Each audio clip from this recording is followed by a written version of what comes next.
Nood lang sila.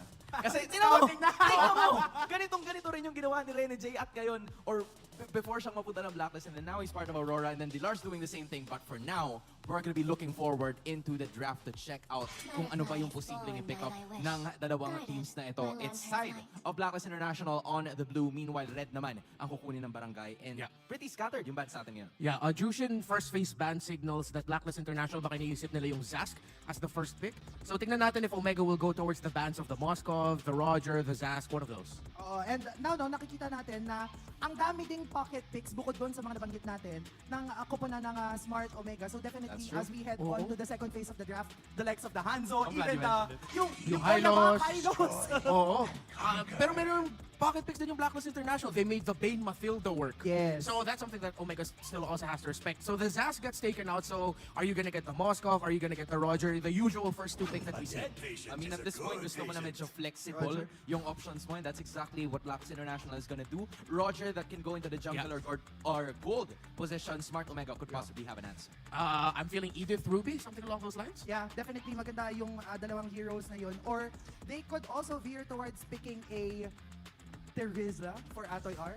Ah, the yeah. priestess of primal lightning, the Okay. hunter of all the evil gods. Yeah, I mean, at this point kasi parang iisipin mo rin na you have to keep your opponent guessing. Edith, still quite a flexible hero here, could go into different positions, same as the Roger. So both of these heroes, or both of these coaches, parang iniisip lang nila kung ano muna yung posible nilang i-pick up, but that is a quick one, an Aurora for the side of Smart Omega. Yeah, and gusto ko lang din banggitin, kagaya ng nabanggit natin nung unang serye ng araw na ito, isa si Aurora sa mga heroes na anti-assassin because of the Frigid Glacier. So definitely, that closes off the books for the side of Blacklist International to instantly pick an assassin without knowing what's next for them.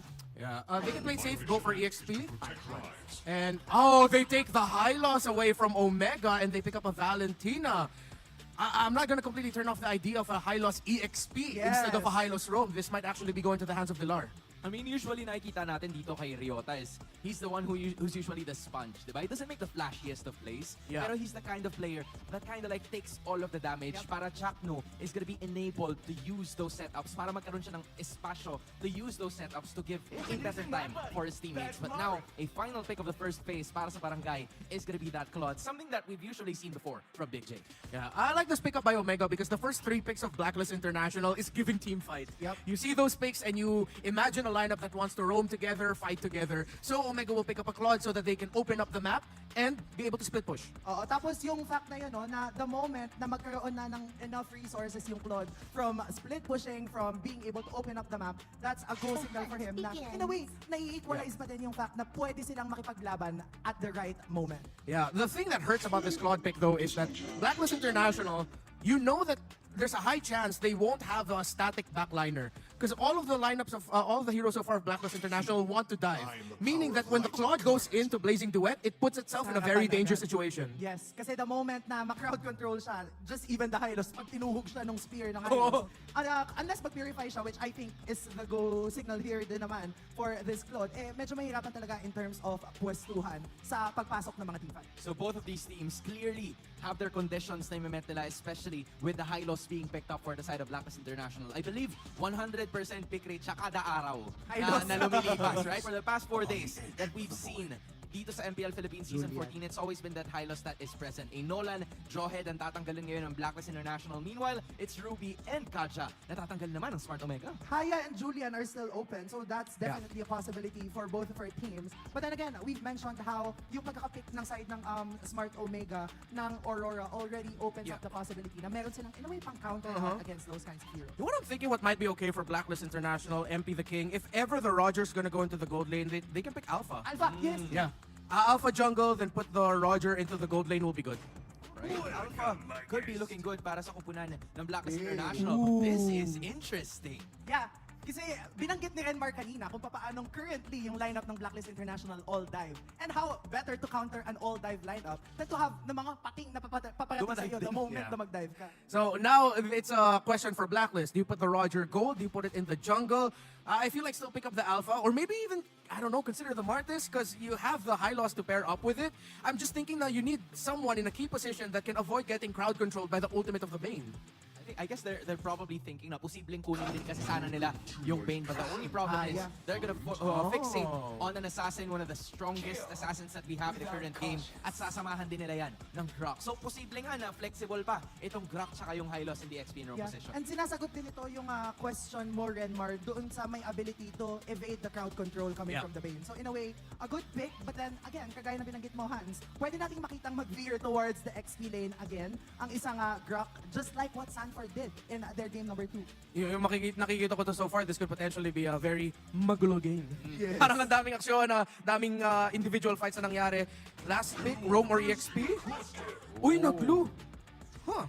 I wonder how you guys feel about this. Kasi, Lason to yeah, this is Ryota holding on to a glue and Chaknu ang gagamit ng Edith compared to the usual set of heroes that, you know, we kind of see from it.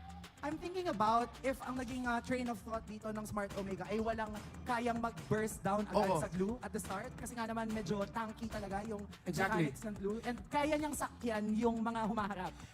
Yeah, sobrang lason ng blue pick na yan na baka, yun nga, as you mentioned, the early game, it might be difficult for Blacklist, for Omega to have an answer towards, for Blacklist International, excuse me. Your move, it's now time para sa mga manlalaro. Casters, pasok. Ang kuna! Sinimulan na agad. Welcome Kailangan to maramdaman Mobile na natin yung Legends. emosyon at yun ang ating magiging bungan papasok dito sa ating laban. Brigidan, Along Chantel para inutin sa inyo ang ikalawang serye ng araw na ito. At alam mo, ano yun? Pakiramdam ko nung sinabi ng ating mga kasama sa Infinix Team Tambayan ang salitang mukhang magiging magulo ang laban na to. Ayun na nga. Speaking of, Doon na nagka-glue. Dahil nakapag-flicker na nga doon si, Cyclone Eye Flicker. Para dito kay Haji. At gusto lang naman niya mang-glue kanina. Ayun, diba? Doon sa may orange buff ng side ng Omega. Pero medyo na-delay pa rin ha. Ay! Ayan na. Napatay na dito. At nakikita na natin, naririnig ang Atoy Army. Nagkagulo talaga. Sa simula pa lang ang ating laban. At na wala na ng tatakbuhan at that moment. Etong si Haji na again, extra emphasis on the idea na isa or siya muli ay roamer ngayon ng Blacklist International. Oo, pero parang napaganda din pala yun para kay MP The King. Nauna siyang nag-level 4. Kaka-level 4 pa lang ni Andoryu. By the way, dito sa ating laban. So parang more on buy time. Muna dito kay Kuya Haji. So, I mean, hindi naman ito yung unang beses na nakita natin yung roamer ay napapadala sa mabigyan in the early stages of the game. Basta't nandoon pa rin naman yung pagiging kumbaga ay kalmado at tansyado pa rin nung kanyang mga kasama ay hindi imposible yung chances na mabaliktad pa rin nila ito. Also knowing na grabe nga dito yung or yung idea ng aggression na pwedeng manggaling sa Blacklist International. Basta makapag-snowball sila, hindi lang makakatawan na nila yung sugod diretso kumbaga ay engage lang ng engage na mindset para dito sa lineup nila. Oo, kasi meron sila ditong Grok, meron silang Hylo. So parang pwedeng tumausdos kumbaga sa lineup ng Smart Omega. Pero ngayon parang nakikita natin for Omega, parang hindi din sila nagpapakita sa mapa. Parang hinahanap mo nila ang perfect timing. Pero poke doon against Dilar, pero pokes lang ang kunat. Naniniwala na ako sa kasabihan Oo. na pag nagsimulang makunat, mas makulat mamaya. At saka yung sinabi ng ating Infinix Geek Tambayan na sasabihin talaga natin, 2 minutes pa lang, sinabi na namin siya kasi ramdam na agad pero hindi mo kaya makakuha ng turtle. Mukhang Smart Omega lang naman. Walang ibang nakalapit from Blacklist International. Oo, mabilis ang pagkuha doon at malinis by the way para dito sa Omega. So parang nag-aantay din siguro ang Blacklist International probably because parang yung tempo din ay ayaw nilang bilisan Yep. para maging maganda yung laning dito ni Outplayed. So far naman kasi, nasa maganda-ganda silang kinatatayuan. Kaso nga lang, kung kanina ay sabi ng Blacklist International, nakabili tayo ng oras. Sabi ng Smart Omega, kami din, magpo-focus lang kami sa kung ano man ang kinakailangan naming sa katuparan in the early stages of the game. Bago tayo umapak ng 3 minutes, ay may kaunting halamangan sila doon in terms of XP ko sa pagpa-farm kontra kay MP The King. Kahit kanina ang hala natin, may Nauna, no? kalamangan na yung Blacklist International. At speaking of, grabe ang pag-ingat natin up to this point, wala tayo nakikita kahit ano, pero baka ngayon, Eto na, nakita na natin yung onward earth shatter. At doon na nga na-shatter doon na si Haji. That's gonna be the second kill para dito sa Barangay Omega.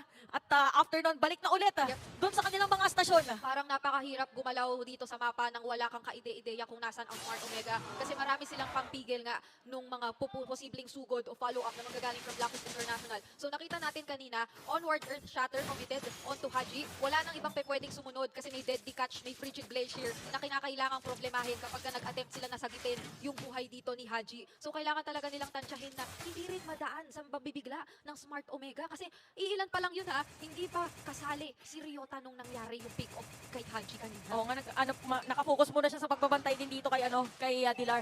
Kaso kanina game, yung match 1 kasi natin, iba yung nakita natin, pero yung nga lang, onward earth shot na naman. At naibiin pa sana doon sa Frigid Glacier. Pero makakatakas doon si Haji, makunat yung bato. Pero ginamit na rin dito yung shadow kill. So more on focus lang para dito kay MP the King. May one charge na gagamitin si Haji. Pero after ng lahat na nangyari, dito pa rin magkakatagpo ang barangay at ang blacklist. Dito pa rin sa may turtle area. Naku, medyo napalayo nila yung ibang mga membro, pero ang turtle naman na ito, Blacklist International naman daw ang makakasecure, hahabulin nila Andoryu. Pero hanggang doon na lang yata muna ang ating makikita. Dahil Blacklist International, sabi nila kailangan masiguro natin na hindi mapupunta sa wala yung mga nangyari, yung mga naging attempts ulit ng Smart Omega kanina na hindi natin sobrang nabigay sa kanila. So up to this point, ay nagiging mataimtim lang naman ulit. Hindi ko alam kung pattern na to ha, ng mga day 1 kada linggo, na kapag ka first game, second series, medyo tahimik Kalmado muna. lang muna. Oo, kalmado lang muna. Tapos after naglalagay na red carpet, si Okir, pero passive. At makakatakas pa ng moment na yun. Ito ng counter set ng side ng barangay. Napakagandang gamit doon ng Frigid Glacier, pero mabasic doon sa may patalikod. Dumating na rin yung glue. At ayaw na nilang more glue. Dahil MP the King lang ang kailangan nila makuha. Isa-isa lang.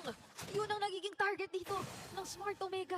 Kahit akala natin kanina na magandang simula na yon for Blacklist International matapos yung latag ng red carpet, sabi nga rito ni Ate Mo Chantel, balikan natin ang sama-sama doon sa ating Infinix Instant Replay kung ano nga ba ang mga naging sagot. At yun na nga muli, yung naging pangpigil na Deadly Catch, Frigid Glacier, at yung re-engage muli kay Chaknu na talagang nakapaghatid kay MP the King sa mga kasama niya sa Smart Omega. At yun pa naman ang kumbaga ayaw mo talagang ibigay na kill kung ikaw ang Blacklist International. Oo, as much as possible, kailangan na continuous lang yan.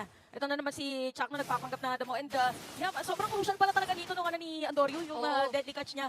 So deadly nga pag na-catch dito yung ultimate ng isang Bane. So for Blacklist International, siguro inaanap muna nila yung kanilang perfect na tempo at mamaya pa muna mag-assemble ang army ni Dilar. O, isipin mo sila yung may gusto ng blue eh. Pero lahat ng pampigil dun sa mga gustong simulan na setup ng Blacklist International, nasa kanila na. Kaya mas pumapabor sa kanila in the long run yung kapag nagsisimula or nag-attempt ang Blacklist International dito. Kasi hindi sila kakapusin ng pansagot eh. And now, masusubok na naman on to the next starting objective. Pero MP the King! Grabe!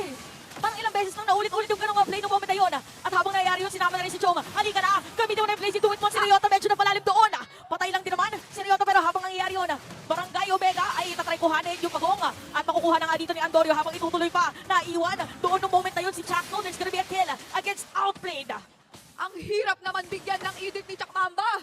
Hindi lang basta setup yung ginagawa. Kaya rin niyang magpato-pato nung mga kuryente, nung mga kidlat-kidlat. Tapos mag-isa na niyang tinatrabaho lahat ng pandidistract na gusto mong gawin up against Blacklist International.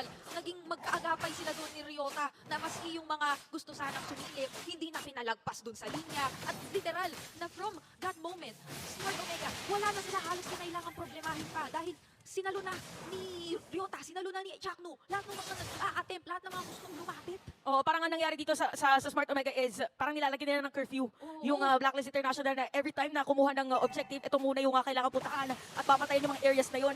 And speaking of babantayan, 4 na players by the way dito ng Blacklist ang malapit sa area na to. Ganun din naman para sa Omega. Pero ayun naman pala. Big J ay nag-split push lang pala doon sa may bandang ibaba. Tahimik lang si DJ ha. Tahimik lang siya rito. Tunatrabaho niya paunti-unti yung mapa ng Blacklist International. Hindi natin namamalayan. Kasi medyo agaw attention yung yung isang pitik na lang na kinakailangan dun sa top lane ng Smart Omega eh. Oh. Pero kung papansinin mo, napakarami ng resources din dito ang nasecure ng Smart Omega kontra Blacklist International. At sila yung literal na nasagot na hindi mo na nakikita yung intention nilang sumugod dito. Kasi napakaraming problema sa line ng Smart Omega. Maski yung positioning nila dito. Oh. Paano ka dadaan dito? Kailangan mo talaga mag-ingat kung hindi nila yan. Pakiramdam ko, nadelikado na agad. Oh, tsaka si Chakno parang kung hindi nandito, nandun siya sa kabilang ganto. Di ba? Doon niya kinuha yung kill kanina against the MP na King, pero gano'n nga talaga yung nangyayari, more on pokes lang ulit. At every time na mayroong poke, meron lang din naman nasagot ang Blacklist International. At naisulat na sa mga gantong, sabihin na nating mga games, na wala masyadong teamfight, ay expect mo na baka may mataas ang chance na maging mahaba yung laban natin. Ay, hindi na tayo magugulat kung ganyan ang magiging takbo ng ating laban. Sama natin dito si Ate Mo Chantel. At kasama din kita, Brigida. Magkasama muna tayong dalawa para dito sa seryeng ito. At mukhang ganun nga ang magiging ganap natin dahil tingnan mo naman, meron na namang nagkakapalitan lang ng pokes at ang kapansin-pansin na nagaganap magmula pa kanina. Si Andoryu hindi nang hihinayang sa Deadly Catch siya. Maski pag yun ang may ginagamit niya. Pero teka lang! Magandang pagligtas doon para kay Haji. Ginamit niya kanyang one charge. Ngayon nga doon sa Limba ng Getty. Sa Yota na pilitan na gamitin split para makatakas nung pero makatakas pero hindi siya pinatakas ni Outplayed. At Omega, sinisimulan na kuhanin dito yung Lord at masesecure! Dito ni Exhort! Ang ganda na sana nung nangyari rito, Jack. Tingnan mo naman, napakarami niyang nadidistract at na-isolate, pero si Exhort pa rin ang nakakuha ng turtle. At dito naman si Outplay, literal na naka-outplay! Kaso nandun yung crack lock anon! May kita natin ngayon for Blacklist International, sila yung nakakuha ng Lord. Nakabawi din sila. Yung 3K na kalamangan kanina, 1K na lang ngayon. So sabi ni Andorio, kailangan na rin natin makasira ng Torre ngayon. But Lord ay magmamarcha dito sa may taas. Ang nangingibabaw na katanungan sa utak ng karamihan. Paano kinuha ni Outplay ang Lord? At yan ay ating sasagutin muli sa ating Infinix Instant Replay. Balikan natin. Pero ito kasi ay nangyari Nakuha na. matapos na Oo. makuha yung Lord. So nandun yung emphasis sa idea natin. No? Agaw ni Exhort na Exhort. Nung sobrang low na yung Lord na nakuha ka ni Exhort dito, ay nag-flicker in si Chakno para talagang hindi makablapit si MP Taking. Pero hindi rin yung pinoblema nila. Uy, Exhort. May pitik pa pala ng skill para dito kay Exhort nung moment na yun. So napaganda. Para yun sa Blacklist. Oh! Grabe naman talaga. Pero yun nga lang, sayang walang kasama. Dito si Haji at dahil dyan, ito na ang go signal ng Omega na tayo naman na gumawa ng play. Hindi na makakatakas, makakatakbo, pero napakalawak ng kanyang red carpet. Sabi nila, Nararamdaman mo na ba ang general? Tumatapang na ngayon ang Blacklist International and very crucial talaga yung nakita natin na Lord Steal mula kay Exhort in order for them to do just that. Pero ang Smart Omega naman ngayon ang umaabante. Sila yung gustong kumuha ng mga kapalit. At Bane ang tinitignan natin ngayon. So hindi imposible. Isang outer turret ang nakuha nila kahit pa Blacklist International ang nakakuha ng Lord. malinis dito yung ginagawa ng dalawang teams natin. Actually, and take note si Antonio ay hindi pa pala nakukuha dito sa ating laban. Still at 4-0-2. Paano naman kasi tatlong pating? Isang pating pa lang na nakikita mo para nakakatakot na makasalubong. Paano pa to para sa kanya? And meron pa crowd control na kasama. O yung crab claw cannon pa niyan, ingatan ninyo ng maigi. Kasi kapag kayo ay may kalambutan sa inyong hero, o kapag lalo ay kayo'y naging low on HP na may sky clearance dyan, so marami silang ways talaga na iparamdam yung, kumbaga, ay burst damage dito kapag kami nahanap silang magandang target here from Blacklist International. And so far kasi, talagang kapag may nahanap silang isang target, napakabilis lang sa kanilang i-pull off yung pick-off kasi magkakagrupo, magkakasama lang lagi. Dito yung Smart Omega. Hindi ka kukulangin dito ng follow-up from Okir, from Antonio. At hindi pa nga natin nakikita pag-aano si Jong na nakaka-provide yung Blazing Duet as well. Parang laging likod gaming muna si Jom sa kanyang Blazing Duet. So ngayon naman para sa Blacklist International, probably maganda siguro na mag-going ulit nila yung set ni Haji. Pero this time around meron kasama na mga players from Barangay Omega. Ito na naman, 13 minutes na. Para yun sa ating laban, nakita natin to kanina, si Exhort ang nakasecure nung Lord. So i-reset muna dito ng Barangay. Siguro sabi nila dito, mag-clear muna tayo ng minion wave. Para if ever na makuha ulit, nakaangat yun sa atin. Medyo timing lang dito for Haji kasi yung wild charge niya, apart from setup, yun din yung pwedeng pangancel sa Blazing Duet talaga ni Jom kapag ka nag-decide sila na mag-engage or kapag ka nag-decide sila na pumasok na dito, talagang ilaban ito kontra sa Blacklist. Speaking of it, si Haji nga agad ang tinatry ipalo ng members ng Smart Omega. So, ito yung sayawan kung sayawan na makikita talaga natin siya sa ating Lord na hindi pa masyadong pinakiki or pinararamdam sa atin ng magkabila ang kupunan. Hindi ko na nga alam kung ano bang pinaka-play dito ng dalawang Kaya teams nga natin. Kung maglo-Lord ba tayo or hero muna? Kasi parang sa kilos nila ngayon, parang hero muna yata. Yung gusto nilang gawin. Pero depende din naman sa mood. Kung gusto nila mag-Lord na lang muna. O basta, para sa dalawang teams natin, Ayan kompleto na! ang sources. Speaking of, ito na nga yata yung timing na hinihintay, pero maaabutan ba? Kasi makaka-out lang sila Haji. So, Conceal ay gamit na for Smart Omega. Paano pa sila mag-e-engage dito kung ikaw ang Blacklist International? Grabe talaga. Nagparamdam lang ng konsilyon. Pero parang nararamdaman natin lahat. Parang reset na naman yung Lord. Para dito sa ating game 4 on Fox ulit.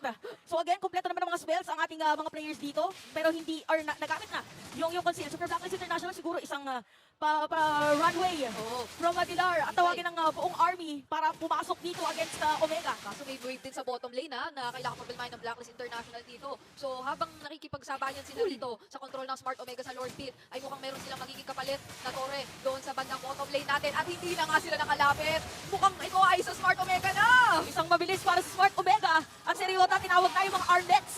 Habang nangyayari yun, ginamit yung kanyang glorious pathway. Pero hindi aabot ang Blacklist International Smart Omega sa Lord. Paano ka nga naman kasi papasok at mag-e-engage kung napakarami mong aalalahanin dito sa side ng Smart Omega? Hindi na siya yung typical na nakatago yung mga members nila. Kitang-kita eh. Harapan na eh. Pinapakita na mismo ng Smart Omega na nandito sila, na kinokontrol nila yung Lord. Pero Blacklist International talaga'y hindi pa natin ramdam na nagiging committed sila. May unting hesitation pa sa papaano sila mag-LCG dito kontra sa Smart Omega. Kaya naman ngayon, mapipilitan munang dumepensa ang Blacklist International at susugod naman ngayon ang Smart Omega kasama yung Lord. Oh, ito na yung Lord Spotway, pero papasok doon yung Lord. So magdedepensahan ba dito ng Blacklist International? Si Ryota, tinawag na yung mga armets niya. Medyo mag-turn around. Doon sa moment na yun, at napalayo nga lang, medyo may free hit. Every the kill, wala kill. Pero hindi pa rin nadedepensahan yung Lord, ha? Sabi ng Omega dito, okay, sira na tayo na Tori dito sa may top lane. Hindi ko yun talaga yung magiging goal, lalo pang ikaw sila Andorio, pero conceal from Haji. Maghanap siya ng set, mukhang mahuli si Andorio, pero tatakot pa yung damage dito yung kay Shirma. Ito na naman yung sinasabi natin, pero talaga pang-counter! Unstoppable na! Dito si Antonio at hindi pa nga rin talaga siya nakukuha dito sa ating game. Akala natin, it's time na para sa blacklist, pero napigilan pa rin. Andun na eh! Naabot na eh! Nastan na si Andorio! Pero still, naramdaman mo kung gaano kaagap dito ang mga members ng Smart Omega to make sure na hindi siya tutumba. O etong Frigid Glacier, sige, pagtangkain nyo na hulihin siya, hindi namin kayo pagbibigyan, hindi namin yan kakayaan. At mukhang uubusin na rin ng Smart Omega lahat ng mga inhibitor turret ng Blacklist International. Pero may one charge ulit! Pero namang wild charge, hindi pa rin nasisila, pero nandun na yung deadly catch para ma-secure yan. So again, parang ano lang muna, folks, para dito sa ating dalawang teams, more on battle of attrition. Pero kung titignan natin, yung base ng blacklist, nasira na pala lahat ng kanilang mga tore. So medyo mahirap yata na dumipensa mamaya pag mas tumagal yung laban natin at makapag-secure ulit ang Omega ng Lord. At disiplina pa rin yun for Smart Omega kasi alam lang talaga nila kung ano na yung capabilities, pero Haji na malalim yata rito. Mapapaaray ka na lang talaga. Mawawala na immortality si Haji! At sinilang dito, gagamitin yung Glory Spotway, pero Haji is down. Habang wala pang minion, hindi meron pala dito sa may bottom lane. Pwede yatang diretsuhin ng Omega. At sinabi natin, more on controlled aggression na nakikita natin dito sa mga kupunan. At for Blacklist International, 4 lang nandito para dumipensa. Nandun na naman yung deadly catch, MP lang ipapasok sa likod, Frigid Glacier, Narian na rin, pero Nilara ay tutumba na! Godlike na nga dito ang mga players ng Omega at unti-unti na nga sinisira yung pace